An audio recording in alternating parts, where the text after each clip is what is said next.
What's up guys, Lifting here. So in this video I'm going to tell you a bit about the build I went with for 2.6 as my starter.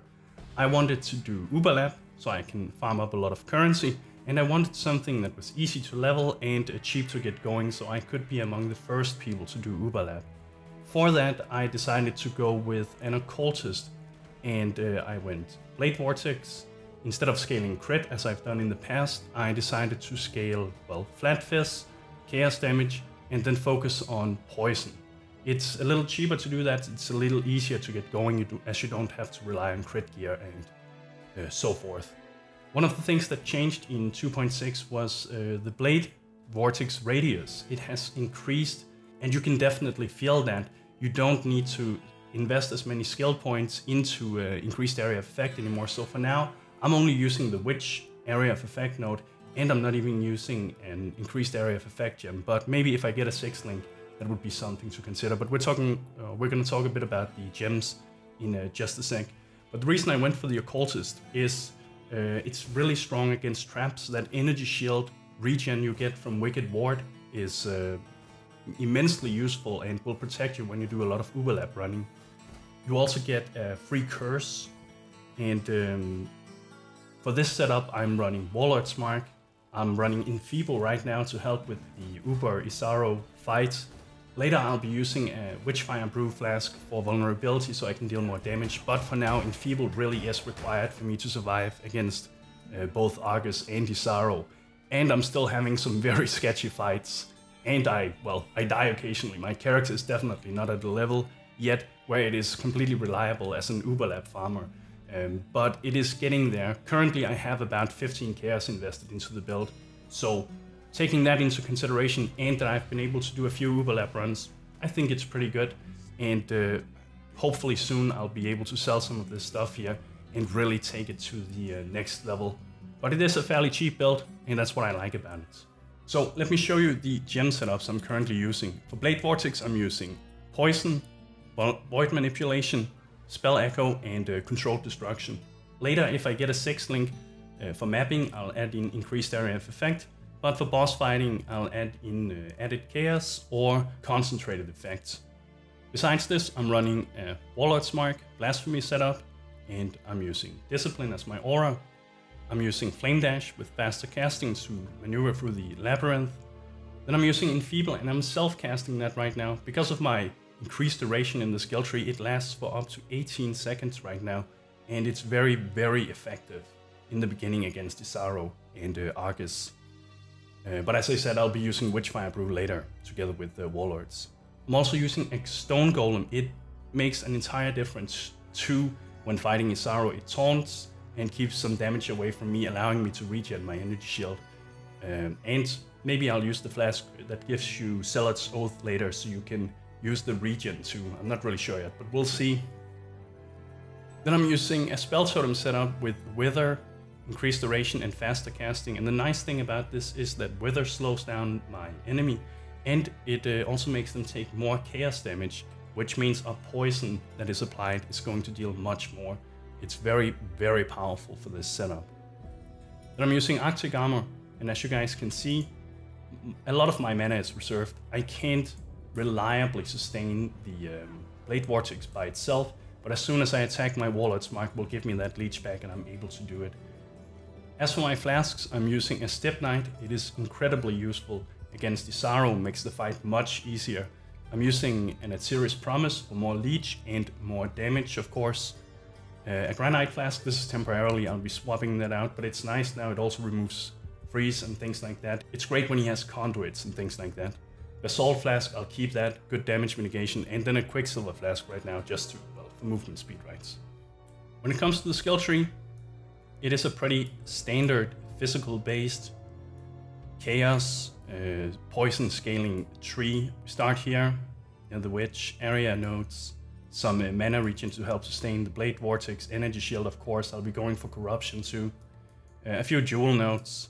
And I'm also picking up Essence Search up here. That faster start of energy shield recharge is very, very useful when you're going against the traps in there.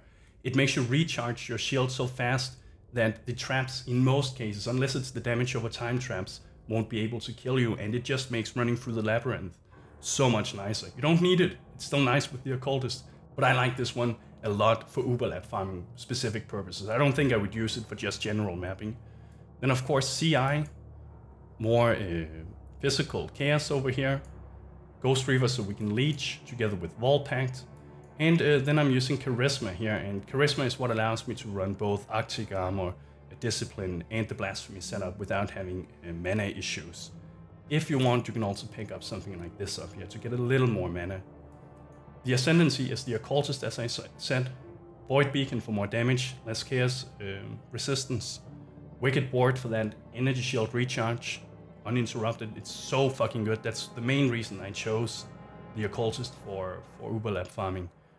Profane Bloom is really nice together with my Obliteration wand, and I forgot to say this, but this is probably one of the only items together with a Valerium ring that is required for this. It costs 1 to 3 chaos, and the same for Valerium. Valerium prevents you from getting stunned. The Obliteration wand here makes it so that when you kill an enemy, they have a 20% chance to explode, dealing a quarter of the damage to the monsters around them, and that is the purple explosions you're seeing. Profane Bloom does the exact same thing, and then you have that enemies take 10% increased damage if they're cursed. So this is kind of like wearing 2 of these without the stats, of course.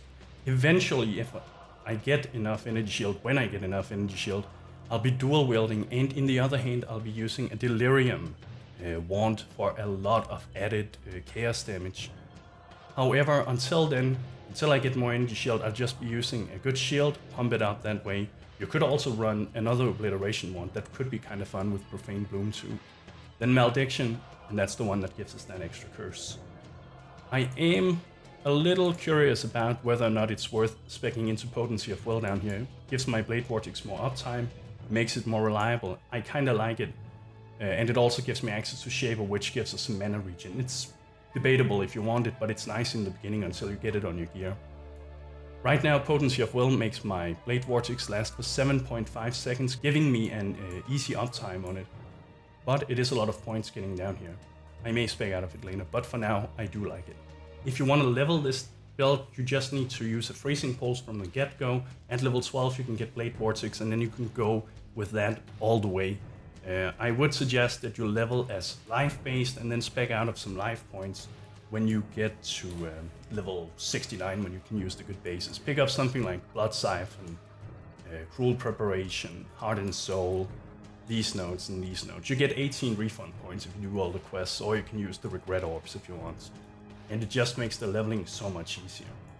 Now with that said, there is so much to improve on this character, yet my gear is terrible at the moment. As I said, it's only 15 chaos value gear, and so over the coming days it will become much stronger, but it means that I am failing a couple of times in the Uberlab. I had some serious issues in the beginning with Argus.